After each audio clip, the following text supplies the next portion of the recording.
चयनित हुई हैं।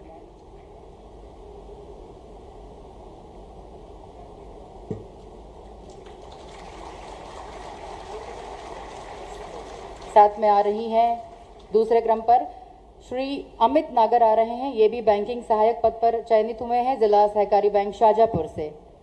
श्री अमित नागर।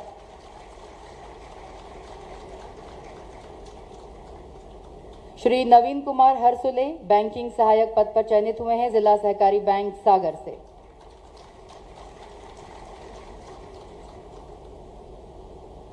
सभी को बहुत शुभकामनाएं, बधाइयां। कुमारी पिंकी गुरवानी बैंकिंग सहायक पद पर चयनित हुई हैं जिला सहकारी बैंक सीहोर।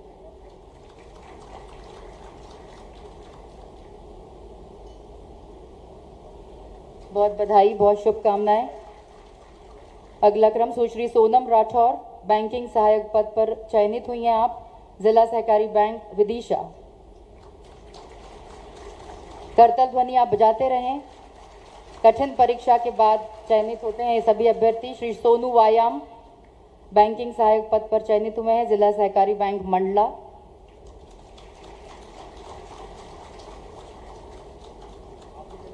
साथ में अगला क्रम कुमारी लीना सरोज बैंकिंग सहायक पद पर आप चयनित हुई हैं जिला सहकारी बैंक खरगोन।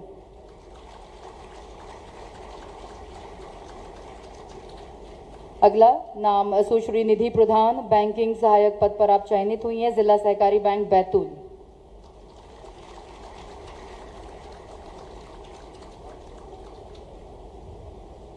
बधाई, शुभकामनाओं के साथ अगला क्रम कुमारी अंकिता शाह बैंकिंग सहायक पद पर आप भी चयनित हुई हैं जिला सहकारी बैंक रायसेन।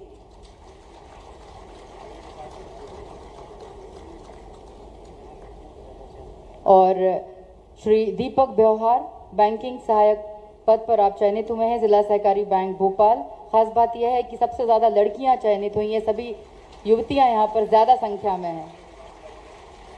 और अगले क्रम में श्रम विभाग की ओर से हम आपको सबसे पहले जो डॉक्टर चयनित हुए हैं, डॉक्टर दीपक रावत, कृपया मंच पर आएं। बीमा चिकित्सा पदाधिकारी के पद पर आप चयनित हुए हैं डॉक्टर दीपक रावत। आपको बता दें कर्मचारियों द्वारा 6 चिकित्सक और 4 कर्मचारी, जिनमें 2 विशेष जनजाति के अभ्यर्थी भी हैं, जिनको सीधे नियुक्ति दी जाएगी आज। डॉक्टर दीपक रावत माननीय मुख्यमंत्री जी के साथ, और डॉक्टर दीक्षा नाइक आप भी बीमा चिकित्सा पदाधिकारी के पद पर चयनित हुई हैं।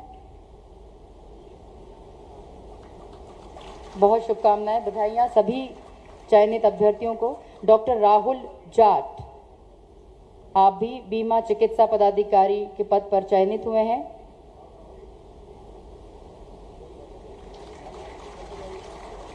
डॉक्टर अनिल सोलंकी बीमा चिकित्सा पदाधिकारी के पद पर आप चयनित हुए हैं।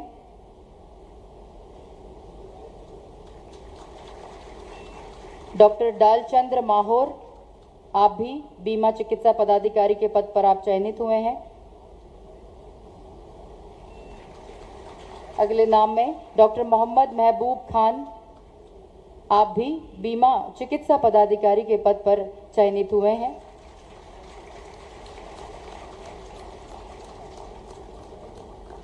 और कुमारी रवीना भारती आप स्टाफ नर्स के पद पर चयनित हुई हैं।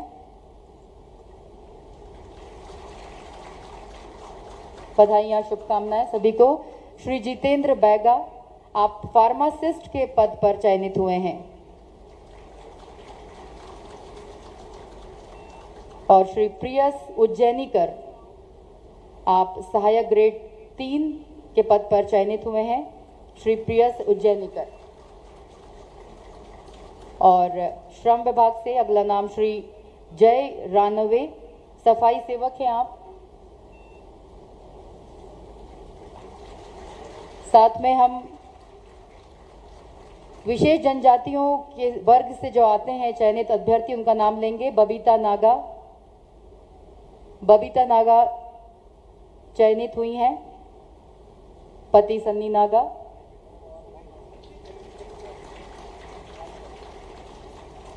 शुभम दाहिया जी आप भी चयनित हुए हैं श्रम विभाग में। कुमारी स्मृति पिताश्री पृथ्वीराज,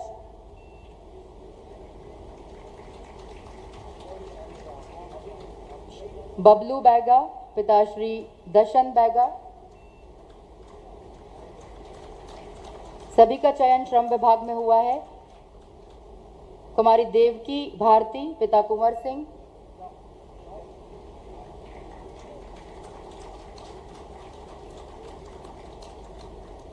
और श्रम विभाग में अंतिम नाम पंकज बैगा, पिता लाला बैगा।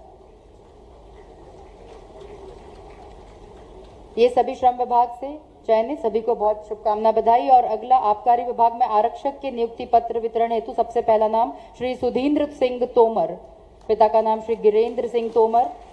आप भिंड जिला से आते हैं। कुमारी सरिता बालेचा, श्री राजेश बालेचा, पिता का नाम। आप उज्जैन से आती हैं। सभी आबकारी आरक्षक के पद पर चयनित हुए हैं। और श्री राहुल मौर्य अगला नाम, पिता का नाम श्री राम सिंह।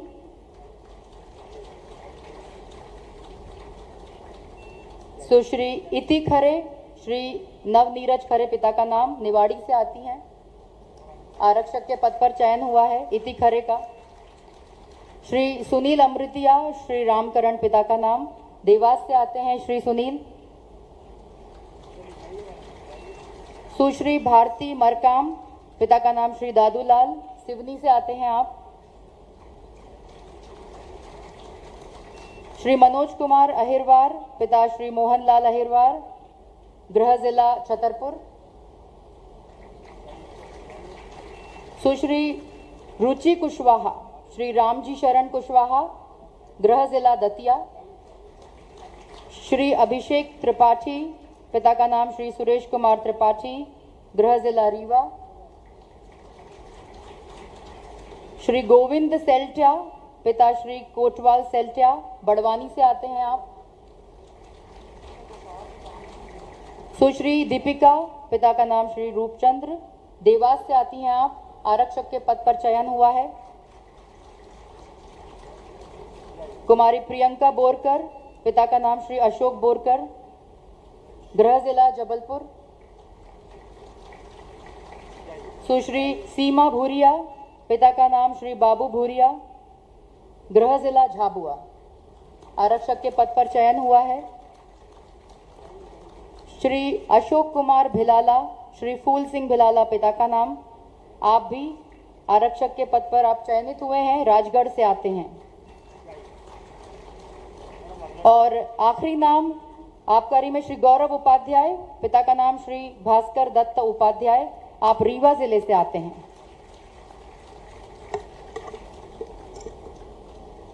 बहुत बहुत धन्यवाद एंड सभी को बहुत शुभकामनाएं, बधाइयां। आपको नियुक्ति पत्र माननीय मुख्यमंत्री जी के कर कमलों द्वारा प्राप्त हुए। और आज के इस कार्यक्रम में हम सभी बहुत ही आदर के साथ, विनम्रता के साथ उद्बोधन के लिए माननीय मुख्यमंत्री जी को आमंत्रित कर रहे हैं कि वे आएं और अपने आशीर्वचनों से हम सभी का मार्गदर्शन करें। जोरदार तालियों के साथ स्वागत करेंगे।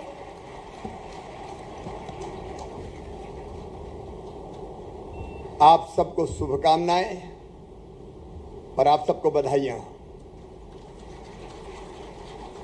आज नियुक्ति पत्र वितरण के इस कार्यक्रम में उपस्थित हमारी वाणिज्य कर की प्रमुख सचिव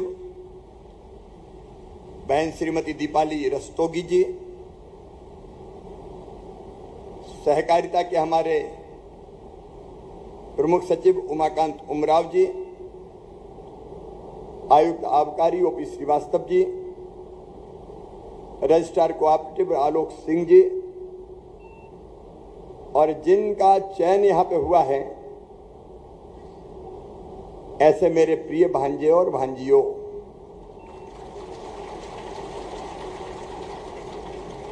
मध्य प्रदेश को मैं परिवार मानता हूं। 9 करोड़ जनता अपनी परिवार है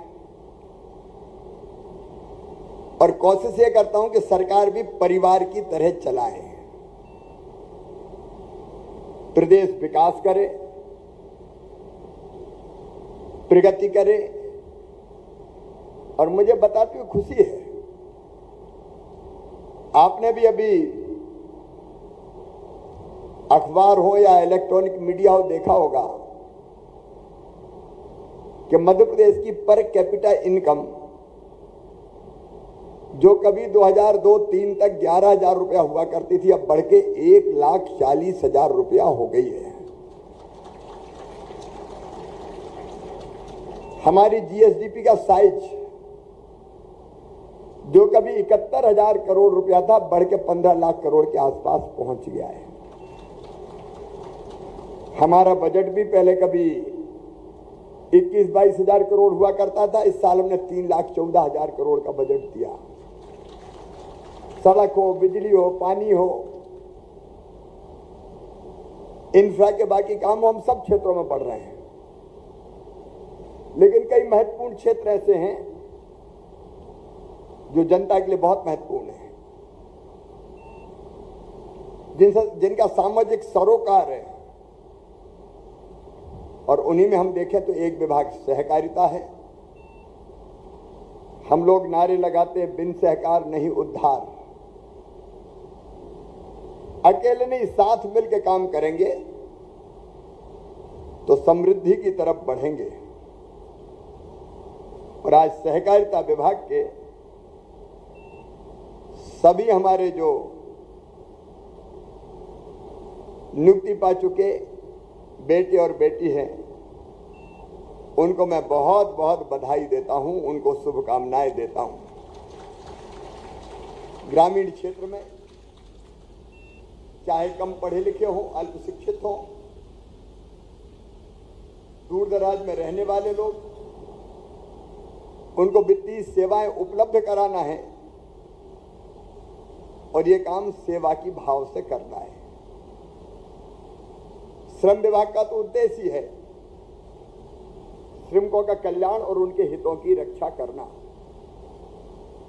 प्रदेश में कई कुशल श्रमिक हैं, अर्धकुशल श्रमिक हैं, अकुशल श्रमिक भी हैं। उनको स्वस्थ और सुरक्षित कामकाजी वातावरण मिले, उनका शोषण ना हो, उनको उचित वेतन मिले प्राइवेट सेक्टर से भी, और जिन लाभों की पात्रता उनको है वो उनको दिलाना हम सुनिश्चित कराएं। हमारे ऊपर ये बड़ी जिम्मेदारी है। बिना मुख्य रूप से जो अनऑर्गेनाइज्ड सेक्टर है, जहां कई बार मजदूरों का शोषण होता है, मुझे पूरा विश्वास है कि ऐसे मजदूरों को, श्रमिकों को हम न्याय दिलाने का काम भी करेंगे और सामाजिक सुरक्षा की योजनाएं उनका भी उनको लाभ दिलवाएंगे। गरीब और मजदूर मेरे लिए भगवान है, दरिद्र ही नारायण है, और हम उनकी सेवा के लिए चुने गए। आबकारी विभाग भी बहुत महत्वपूर्ण विभाग है। अच्छा, दोहरी जवाबदारी है आबकारी विभाग में। एक तरफ नशे की लत को कम करना है, क्योंकि नशा नाश की जड़ है। अभी जो नई आबकारी नीति हमने बनाई, उसमें कई नए प्रावधान किए। जैसे दारू की दुकान के साथ पीने के लिए एक अहाता रख देते थे।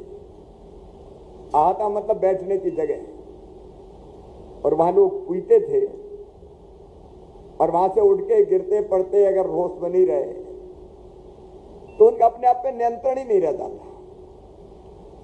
अवांछित गतिविधियां, कमेंट्स, क्योंकि खुद को हंसी नहीं, नाली में गिर गए, इधर पड़ गए, उधर पड़ गए। तो हमने फैसला किया कि मध्य प्रदेश में शराब की दुकानों के साथ जितने पीने के अहाते, सारे अहाते बंद कर दिए जाएंगे, और 1 अप्रैल से हमने बंद कर दिए। अब जिसको पीना है घर जाके पिए, और घर ले जाके पीने में क्या परिस्थितियां बनेगी समझ सकते हो। बेटा बेटी भी है और फिर पत्नी भी है। तो हमारा विभाग 2 तरह के काम करता है। एक, नशे पे नियंत्रण करना भी, लेकिन दूसरा, अवैध बिक्री ना हो। क्योंकि हम शराबबंद या नशा जो भी चीजें हैं पूरी तरह बंद करना संभव नहीं है, ये बंदिश से नहीं होगी। मानसिकता बनाने का और समाज में जागरण का काम करना पड़ेगा। लेकिन इस क्षेत्र में अवैध व्यवसाय बहुत होता है। वैध हमने लाइसेंस दिया है, वैध उन्हें दुकान ली है, वैध चले, लेकिन अवैध को किसी कीमत पर नहीं चलने दें,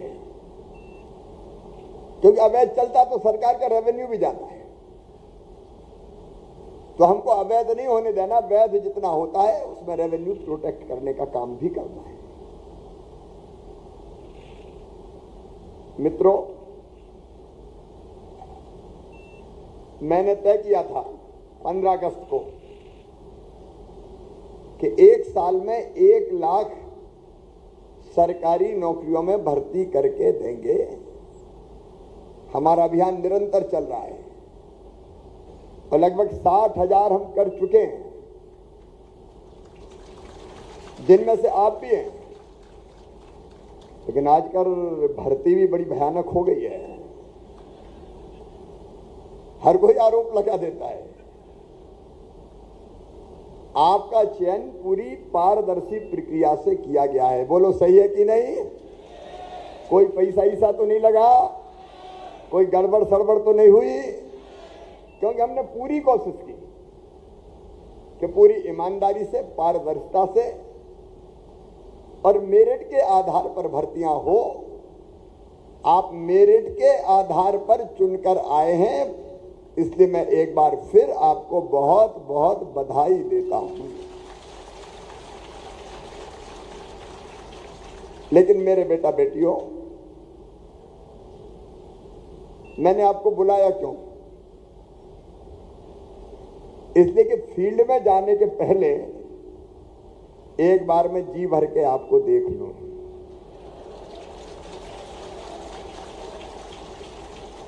नीचे सारी चीजें आपको ले जानी है, इसलिए आपको आशीर्वाद और शुभकामनाएं भी दूं, क्योंकि मैं आपसे बड़ा हूं। और जो अपेक्षा, वो अपेक्षा भी व्यक्त करूं। देखिए, सरकारी नौकरी के 2 मतलब है। एक, अब तो परमानेंट जॉब मिल गया, बाकी चीज भाड़ में जाए, करेंगे तो करेंगे, नहीं करेंगे तो नहीं करेंगे। लेकिन दूसरे, हम केवल अपने लिए नहीं हैं, अब हम प्रदेश के लिए हैं, जनता के लिए हैं। सास की सेवा मतलब जनता की सेवा, प्रदेश की सेवा, प्रदेश का मतलब देश की सेवा। तो कर्तव्य का भाव, एक जिम्मेदारी का भाव, वो हमारे मन में आना चाहिए, क्योंकि हम पर निर्भर है प्रदेश की प्रगति और विकास। हम पर निर्भर है जन कल्याण की योजनाओं का क्रियान्वयन। आम जनता पर निर्भर नहीं है। हम लोग जो चुन के आए हैं, उनकी जिम्मेदारी है कि इन योजनाओं को ठीक ढंग से चलाएं, हमारे कर्तव्य का ठीक ढंग से पालन करें। और कर्तव्य के पालन के बारे में, काम को अंजाम देने के बारे में एक छोटी सी कथा मुझे बड़ी प्रेरणा देती है कि काम करने का दृष्टिकोण क्या होना चाहिए। वो छोटी सी कथा सुना के मैं अपनी बात समाप्त करूंगा। एक गांव में एक मंदिर का निर्माण हो रहा था। मंदिर के निर्माण में मजदूर लगे हुए थे। मई का महीना था, सूरज अपनी किरणों से आग बरसा रहे थे। दोपहर का समय था। मजदूर पत्थर तोड़ने के काम में लगे थे, मंदिर में जो लगना था पत्थर। एक साधु वहां से गुजरे। मजदूर पसीना पसीना हो रहे थे, तो वह एक मजदूर के पास पहुंचे और पहुंच के उस मजदूर से पूछा, बेटा क्या कर रहे हो? तो मजदूर गुस्से से आग बबूला हो गया। उसने कहा कि आंख फूट गई, दिखता नहीं है क्या? अरे किस्मत फूटी है तो पत्थर फोड़ रहा हूं, आगे पूछने क्या कर रहे हो? बाबा आगे बढ़ गए। बगल में दूसरा मजदूर था, उससे पूछा, बेटा क्या कर रहे हो? तो वो अपेक्षाकृत शांत था। उसने कहा कि बाबा दुनिया में जब आए हैं तो जीना ही पड़ेगा, इसलिए पेट भरने के लिए मजदूरी कर रहा हूं। अगर मजदूरी करूंगा तो खाऊंगा। बाबा और आगे बढ़े, तीसरे मजदूर से पूछा तुम क्या कर रहे हो? तो उस मजदूर का चेहरा प्रसन्नता से दमक रहा था, पसीना पसीना वो भी था, लेकिन आनंदित था। और उस मजदूर ने कहा कि बाबा सामने देखो, भगवान का मंदिर बन रहा है, और भगवान के मंदिर के निर्माण में जो पत्थर लगेंगे उन पत्थरों को तोड़ने का सौभाग्य मेरे हाथों को मिला है। मुझसे बड़ा सौभाग्यशाली कौन है? मैं मंदिर के निर्माण के लिए काम कर रहा हूं। अब काम एक, पत्थर तोड़ना। दृष्टिकोण तीन, किस्मत फूटी है तो पत्थर फोड़ रहा हूं, दुनिया में आए हैं तो जीना ही पड़ेगा, मजदूरी कर रहा हूं। और तीसरा, भगवान का मंदिर बन रहा है, मैं सौभाग्यशाली हूं।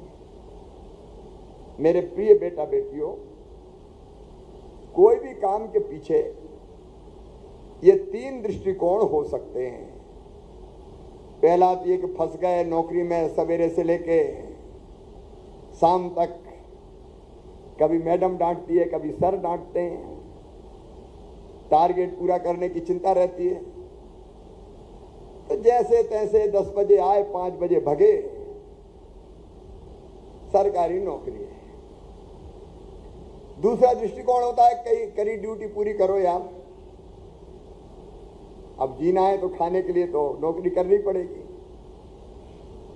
लेकिन तीसरा दृष्टिकोण हो सकता है कि मेरे तरफ मध्य प्रदेश को एक प्रगति और जनता के कल्याण का काम है, मैं बहुत सौभाग्यशाली हूं जिसको ये मौका मिला है, लाखों में एक हूं मैं,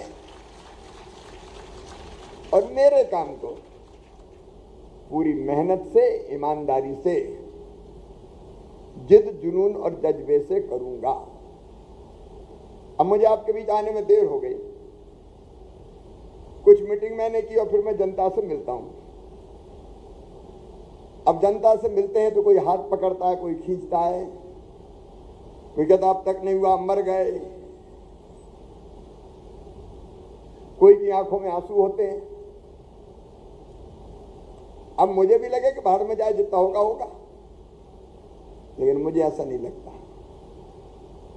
मैं उनको गले लगाने की कोशिश करता हूं, मैं उनके सिर पे हाथ रखता हूं, मैं उनको गले लगाता हूं, और जो हो सकता है करने की कोशिश करता हूं, क्योंकि मैं ये मानता हूं कि यही मेरे भगवान है, इनकी सेवा मेरे लिए भगवान की पूजा है। नहीं तो आदमी चिड़चिड़ा जाएगा, बाहर में जाए, सवेरे से लगाऊं, कोई ठेका है क्या? तेरे सब दुख मैं पी जाऊं। दूसरा दृष्टि भी हो सकती है, लेकिन काम का आनंद तब है जब हम उसको बड़ा लक्ष्य मान के करें। अपने प्रदेश की भलाई इसी में, जनता की भलाई इसी में, मैं बेहतर करूंगा तो मेरा प्रदेश आगे बढ़ेगा। आपसे अपेक्षा यही है बेटा बेटियों कि आप उन चंद सौभाग्यशाली लोगों में से जिनका चयन सास की सेवा के लिए हुआ है, तो अपना काम पूरी मेहनत से करना, प्रामाणिकता से करना, ईमानदारी से करना, समन्वय से मिलजुल के करना, और अपने प्रदेश को हमेशा ध्यान में रखना, अपने देश को हमेशा ध्यान में रखना, और जनता को ध्यान में रखना। तो काम करने में आनंद आएगा कि मात्र नौकरी नहीं, मैं अपने प्रदेश को समृद्ध और विकसित बनाने के लिए काम कर रहा हूं। आनंद से काम करना, प्रेम से काम करना, तो काम में फिर अलग तरह का आनंद आएगा, काम बोझ नहीं लगेगा। तो काम के लिए दृष्टिकोण ध्यान रखना, एक बात। दूसरा, नियमित दिनचर्या बनाना अपने, होगी भी, मैं ऐसा नहीं कहता, सवेरे मुझे पता नहीं, लेकिन थोड़ा बहुत एक्सरसाइज, व्यायाम, योगा, क्योंकि शरीर को स्वस्थ रखने में और मन को प्रसन्न और नियंत्रित रखने में इनका बहुत महत्वपूर्ण योगदान है। अलग अलग लोग अलग अलग तरीके अपनाते, मैं अनाधिकृत चेष्टा कर रहा हूं, ये मुख्यमंत्री के नाते मुझे बताने की जरूरत नहीं है, लेकिन मैं तुम्हारा अभिभावक हूं और इसलिए फिजिकल एक्सरसाइज और दूसरा मेंटल पीस कैसे रहे, क्योंकि ये काम कई बार अशांत बहुत करते हैं। तो आप कुछ भी, मैं कोई एक पद्धति नहीं बताऊंगा आपको, लेकिन आप उसको ध्यान कहें या और कुछ कहें, एकाग्र चित्त होकर बैठना और शांति से सोचना, अंतर्मुखी हो जाना, आप कहीं ना कहीं सीखना इसको। अदरवाइज तो नहीं ले रहे कि मामा का ध्यान करवाने लगा हमसे। देखो, ये मेंटल पीस के लिए जरूरी है। हम अगर स्वस्थ रहेंगे तो ज्यादा अच्छा काम करेंगे, मानसिक रूप से शांत रहेंगे तो ज्यादा अच्छा काम करेंगे, और नहीं तो हमेशा हड़बड़ में ही रहते हैं। तो ये जरूर अपनी अपनी पद्धति से कहीं भी जो जिसको लगे, लेकिन 10 मिनट जरूर एकाग्र चित्त होकर बैठना और सोचना, तो मुझे लगता है काम करने की क्षमता और बढ़ेगी और मजा भी आएगा काम करने में। मेरी एक बार फिर बहुत बहुत शुभकामनाएं, आपको बधाई, आपको आशीर्वाद। खूब अच्छा करो, प्रदेश को आगे बढ़ाओ, जनता की सेवा करो और खुद के जीवन को धन्य करो। धन्यवाद। बहुत बहुत धन्यवाद माननीय मुख्यमंत्री जी, आपके उद्बोधन के लिए, आपके आशीर्वचनों के लिए। और इस कार्यक्रम में अब सामूहिक फोटोग्राफ के लिए हम सभी विभाग के चयनित विद्यार्थियों, जो भी अभ्यर्थी हैं यहाँ पर आज आए हैं, उनका एक फोटोग्राफ हम लेना चाहेंगे। तो 50-50 करके ग्रुप में एक फोटोग्राफ यहाँ पर लिया जाएगा।